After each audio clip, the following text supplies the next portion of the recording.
O homem que olha uma mulher com desejo impuro profana esta mulher, disse o grande mestre. O que se quer com perseverança se faz. Toda vontade real se confirma por atos. Toda vontade confirmada por um ato é uma ação. Toda ação é submetida a um juízo, e este juízo é eterno. São dogmas e princípios. Conforme estes princípios e dogmas, o bem e o mal que desejais, quer a vós mesmos, quer aos outros, na extensão do vosso querer e na esfera de vossa ação, virá, infalivelmente, quer aos outros, quer a vós. Se confirmardes a vossa vontade e se fixardes a vossa determinação por atos. Os atos devem ser análogos à vontade. A vontade de fazer mal ou de fazer-se amar deve ser confirmada, por ser eficaz, por atos de ódio ou de amor. Tudo o que traz a impressão de uma alma humana pertence a esta alma. Tudo aquilo de que o homem se apropriou, de um modo qualquer, torna-se seu corpo, na acepção mais extensa da palavra. E tudo o que se faz ao corpo de um homem é ressentido, quer imediata, quer imediatamente pela sua alma. É por isso que toda espécie de ação hostil ao próximo é considerada, pela teologia moral, como um começo de homicídio. O enfeitiçamento é um homicídio tão covarde que escapa do direito de defesa da vítima e da vingança das leis. Estabelecido este princípio, para descargo da nossa consciência e advertência dos fracos, afirmamos sem temor que o enfeitiçamento é possível. Vamos mais longe e afirmamos que não só é possível, mas também é, de algum modo, necessário e fatal. Realiza-se sem cessar no mundo social, sem conhecimento dos agentes e pacientes. O enfeitiçamento involuntário é um dos mais terríveis perigos da vida humana. A simpatia passional submete necessariamente o mais ardente desejo à mais forte vontade. As doenças morais são mais contagiosas do que as doenças físicas, e há certo sucesso de predileção e moda, que poderíamos comparar à lepra ou cólera morbo. Morreremos por um mal conhecido, como por um contato contagioso, e a horrível doença que desde alguns séculos somente, na Europa, pune a profanação dos mistérios do amor. É uma revelação das leis analógicas da natureza, e não apresenta ainda mais do que uma imagem fraca das corrupções morais que todos os dias resultam de uma simpatia equívoca. Falam de um homem ciumento e covarde que, para vingar-se de um rival, infectou a si próprio de um mal incurável e fez dele o flagelo comum e o anatema de um leito partilhado. Esta horrível história é a de todo mago, ou antes a de todo feiticeiro que pratica enfeitiçamentos. Ele envenena-se para envenenar, ele aspira o inferno para respirar, ele fere-se mortalmente para fazer morrer. Mas, se tiver a triste coragem de o fazer, é positivo e certo que envenenará e matará unicamente pela projeção da sua perversa vontade. Podem existir amores que matam tão bem como o ódio, e os enfeitiçamentos da benevolência são a tortura dos maus. As preces que dirigimos a Deus para a conversão de um homem trazem infelicidade a este homem, se não quiser converter-se.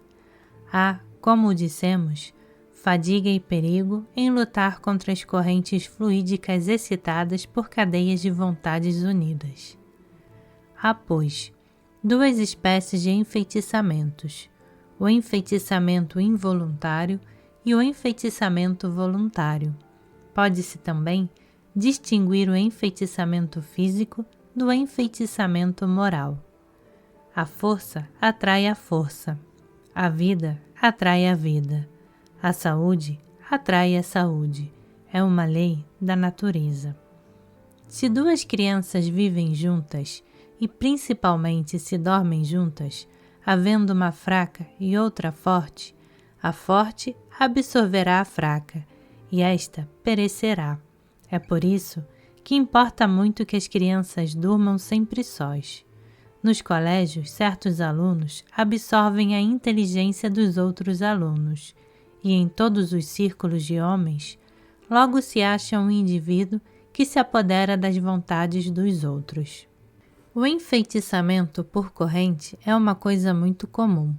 Como notamos, somos levados pela multidão, no moral como no físico.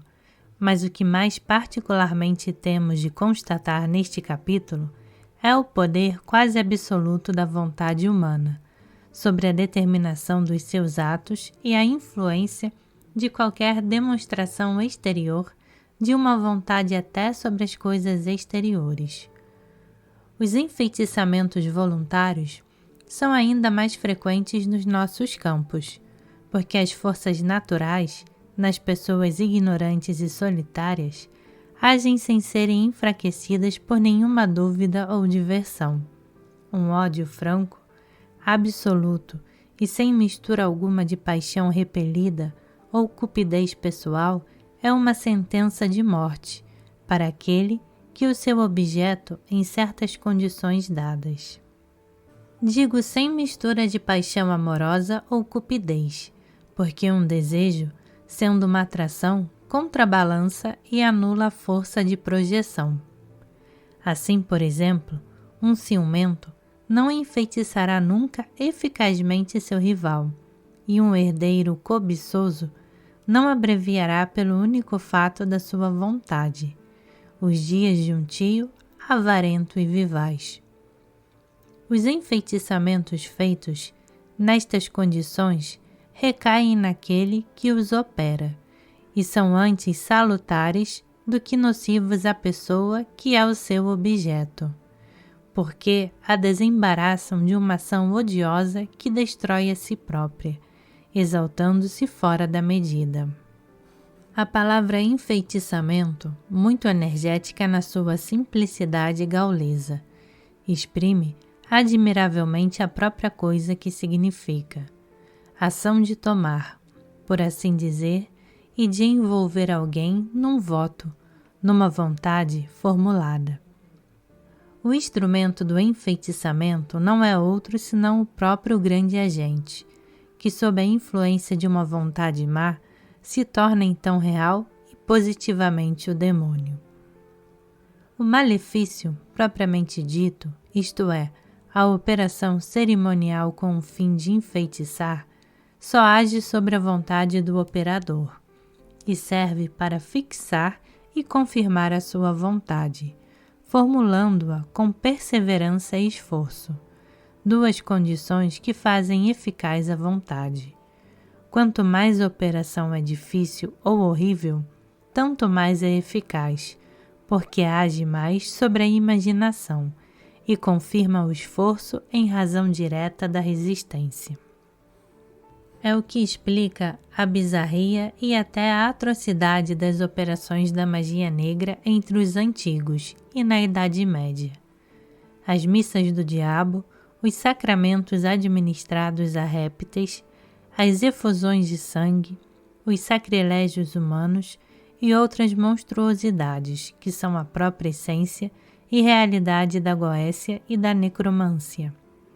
São práticas semelhantes que atraíram em todos os tempos a justa repressão das leis sobre os feiticeiros. A magia negra é realmente uma combinação de sacrilégios e assassinatos graduados para perverter para sempre uma vontade humana e realizar num homem vivo o fantasma horrendo do demônio. É, pois, propriamente falando, a religião do diabo, o culto das trevas, o ódio do bem levado ao seu paradoxismo, é a encarnação da morte e a criação permanente do inferno. O cabalista Bodin, que pensariam erroneamente ter sido um espírito fraco e supersticioso, Não teve outro motivo de escrever a sua demoniomania senão na necessidade de prevenir os espíritos contra uma muito perigosa incredulidade. Iniciado pelo estudo da Cabala aos verdadeiros segredos da magia, estremeceu ao pensar nos perigos a que este poder, abandonado à malvadez dos homens, exporia a sociedade. Tentou, pois, o que ainda acaba de ensaiar entre nós o Sr. Eudes de Mirvalle, e recolheu fatos sem os explicar, denunciando as ciências desatentas ou preocupadas, alhures à existência das influências ocultas das operações criminosas da magia má. Bodin não foi mais ouvido no seu tempo do que será o Sr. Eudes de Mirvalle, porque não basta indicar a sua causa para impressionar os homens sérios. É preciso estudar esta causa, explicá-la, provar a sua existência, e é o que procuramos fazer. Teremos melhor sucesso? Pode-se morrer pelo amor de certos entes como pelo ódio. Existem paixões absorventes, sob cuja aspiração nós nos sentimos desfalecer como as noivas dos vampiros. Não são só os maus que atormentam os bons, mas, por sua vez, os bons torturam os maus. A docilidade de Abel era um longo e penoso enfeitiçamento para a ferocidade de Caim. O ódio do bem, nos homens maus, procede do próprio instinto de conservação. Aliás, negam que os que atormenta seja o bem, e se esforçam para estar tranquilos, em deificar e justificar o mal. Abel, no entender de Caim, era um hipócrita e covarde que desonrava a altivez humana pelas suas submissões escandalosas à divindade. Quanto este primeiro assassino não teve de sofrer antes de se entregar a um espantoso atentado contra o seu irmão. Se Abel pudesse tê-lo compreendido, teria ficado atemorizado. A antipatia outra coisa não é senão o pressentimento de um enfeitiçamento possível. Enfeitiçamento que pode ser de amor ou ódio, porque se vê, muitas vezes, o amor suceder à antipatia. A luz astral nos adverte das influências futuras por uma ação sobre o sistema nervoso mais ou menos sensível e mais ou menos viva. As simpatias instantâneas, os amores fulminantes, são explosões de luz astral motivadas tão exatamente e não menos matematicamente explicáveis e demonstráveis que as descargas das fortes baterias elétricas. Vemos por isto quantos perigos imprevistos ameaçam o profano que se diverte continuamente com o fogo junto a barriscas de pólvora que não vê. Estamos saturados de luz astral e projetamo-la incessantemente para lhe dar lugar e atrair. Os aparelhos nervosos, destinados quer à atração, quer à projeção, são particularmente os olhos e as mãos. A popularidade das mãos reside no polegar, e é por isso que, conforme a tradição mágica, conservada ainda nos nossos campos, é preciso, quando nos achamos em companhia suspeita, termos o polegar dobrado e escondido na mão, evitando de fixar alguém, procurando, pois, olhar primeiro aqueles dos quais tememos alguma coisa, a fim de evitar projeções fluídicas inesperadas e os olhares fascinadores. Existem também certos animais cuja propriedade é romper as correntes de luz astral por uma absorção que lhe é peculiar. Estes animais não são violentamente antipáticos e têm no olhar alguma coisa fascinadora, tais como o sapo, o basilisco e a topeira. Aprisionados e levados vivos ou guardados nos quartos que a pessoa habita, garantem-na das alucinações e dos prestígios do embebedamento astral. O embebedamento astral, palavra que escrevemos aqui pela primeira vez e que explica todos os fenômenos das paixões furiosas, das exaltações mentais e da loucura. Criai sapos e toupeiras. Caro Senhor, me dirá aqui um discípulo de Voltaire. Trazei-os convosco e não escreveis mais. A isto, posso responder que pensarei seriamente no assunto, quando estiver disposto a rir do que ignoro e a tratar de loucos os homens, cuja ciência e sabedoria não entendo. Paracelso, o maior dos magos cristãos, opunha ao enfeitiçamento as práticas de um enfeitiçamento contrário. Compunha remédios simpáticos e os aplicava não aos membros sofredores, mas sim a representações destes mesmos membros, formadas e consagradas conforme o cerimonial mágico. Os sucessos eram prodigiosos e nunca médico algum se aproximou das curas maravilhosas de Paracelso. Mas Paracelso tinha descoberto o magnetismo muito antes de Mesmer e tinha levado até as suas últimas consequências esta descoberta luminosa. Ou antes, esta iniciação à magia dos antigos, que mais do que nós compreendiam um grande agente mágico e não faziam da luz astral, do azote, da magnésia universal dos sábios, um fluido animal e particular somente emanado de alguns entes especiais. Na sua filosofia oculta, Paracelso combate a magia cerimonial de que certamente não ignorava o terrível poder, mas cujas práticas, sem dúvida, quer proibir, a fim de desacreditar a magia negra. Coloca a onipotência do mago no magnês interior e oculto. Os mais hábeis magnetizadores de nossos dias não diriam melhor. Todavia, quer que se empreguem os signos mágicos e principalmente os talismãs para a cura das doenças, teremos ocasião de voltar, no nosso 18º capítulo, aos talismãs de Paracelso, tocando, conforme Gafarel, na grande questão da iconografia e da numismática ocultas. Curamos o enfeitiçamento pela substituição, quando é possível, e pela ruptura ou desvio da corrente astral. As tradições dos campos sobre tudo isto são admiráveis e certamente vêm de longe. São restos dos ensinos dos druidas, que tinham sido iniciados nos mistérios do Egito e da Índia, pelos hierofantes viajores.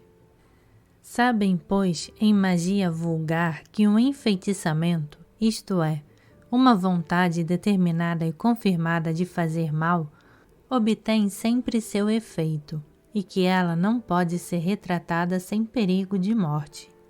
O feiticeiro, que livra alguém de um encanto, deve ter outro objeto da sua malvadez. Do contrário, é certo que ele próprio será ferido e perecerá vítima dos seus próprios malefícios. O movimento astral sendo circular, toda emissão azótica ou magnética que não acha seu médium, volta com força ao seu ponto de partida. É o que explica uma das mais estranhas histórias de um livro sagrado, a dos demônios enviados aos porcos que se precipitaram no mar. Esta obra, de alta iniciação, nada mais foi que a ruptura de uma corrente magnética infeccionada por vontades más. Chamo-me Legião, dizia a voz instintiva do paciente, porque somos muitos. As possessões dos demônios nada mais são que enfeitiçamentos e existe, nos nossos dias, uma quantidade inumerável de possessos. Um santo religioso que se votou ao serviço dos alienados, o irmão Hilário Tissot, chegou por uma longa experiência e a prática constante das virtudes cristãs a curar muitos doentes, praticando sem sabê-lo o magnetismo de Paracelso. atribui a maioria das doenças a desordens da vontade ou à influência perversa de vontades estranhas. Considera todos os crimes como atos de loucura e queria que se tratassem todos os malvados como doentes, em vez de os exasperar e torná-los incuráveis, sob pretexto de os castigar. Quanto tempo passará ainda antes que o pobre irmão Hilário seja reconhecido por um homem de gênio? E quantos homens graves, ao lerem este capítulo, dirão ainda que Hilário Tissot e eu deveríamos tratar-nos mutualmente, conforme as ideias que nos são comuns, evitando bem de publicar as nossas teorias, se não quisermos que nos tomem por médicos dignos de serem enviados aos incuráveis. E contudo gira, exclamava Galileu, batendo no chão com os pés. Conhecereis a verdade, e a verdade vos fará livres, disse o Salvador dos homens. Poderíamos acrescentar: amareis a justiça, e a justiça vos tornará sadios. Um vício é um veneno até para o corpo. A verdadeira virtude é um penhor de longevidade. O método dos enfeitiçamentos cerimoniais varia conforme os tempos e as pessoas. E todos os homens artificiosos e dominadores acham em si mesmos seus segredos e sua prática, sem mesmo os calcular exatamente e raciocinar sobre a sua continuidade. Seguem nesse ponto as inspirações instintivas do grande agente, que se assimila maravilhosamente, como já dissemos, aos nossos vícios e às nossas virtudes. Mas pode-se dizer que, geralmente, estamos submetidos às vontades dos outros pelas analogias das inclinações e principalmente dos nossos defeitos. Acariciar as fraquezas de uma individualidade é apoderar-se dela e fazer dela um instrumento na ordem dos mesmos erros e das mesmas depravações. Ora, quando duas naturezas análogas em defeito se subordinam uma à outra, opera-se uma espécie de substituição do mais forte ao mais fraco. É uma verdadeira obsessão de um espírito por outro. Muitas vezes, o fraco se debate e quereria revoltar-se, depois cai mais embaixo na escravidão. É assim que Luís XIII conspirava contra Richelieu. Depois obtinha de algum modo a sua graça pelo abandono de seus cúmplices. Todos nós temos um defeito dominante, que é, para nossa alma, como que o umbigo do seu nascimento pecador, e é por ele que o inimigo sempre nos pode pegar. A vaidade para uns, a preguiça para outros, o egoísmo para o maior número. Que espírito hábil e mau se apodere desta mola, e estás perdido. Ficais então não louco, não idiota, mas positivamente alienado, em toda a força desta expressão, isto é, submetido a um impulso estranho. Neste estado, tendeis um horror instintivo a tudo o que vos levaria à razão, e até não quereis ouvir as representações contrárias à vossa demência. É uma das doenças mais perigosas que podem afetar o moral humano. O único remédio contra este enfeitiçamento é apoderar-se da própria loucura para curar a loucura, e fazer o doente achar satisfações imaginárias numa ordem contrária àquela em que se perdeu. Assim, por exemplo, curar um ambicioso, fazendo-lhe desejar as glórias do céu, remédio místico, curar um depravado por um verdadeiro amor, remédio natural. Obter para um vaidoso honrosos sucessos, mostrar desinteresse aos avarentos e obter-lhes um justo ganho por participação honrada em empresas generosas e etc. Reagindo da mesma forma sobre o moral, chegaremos a curar um grande número de doenças físicas, porque o moral influi sobre o físico em virtude do axioma mágico: o que está em cima é como o que está embaixo. É por isso que o mestre dizia, falando de uma mulher paralítica: Satã a ligou. Uma doença provém sempre de um defeito ou de um excesso, e sempre achareis na origem de um mal físico uma desordem moral. É uma lei invariável da natureza.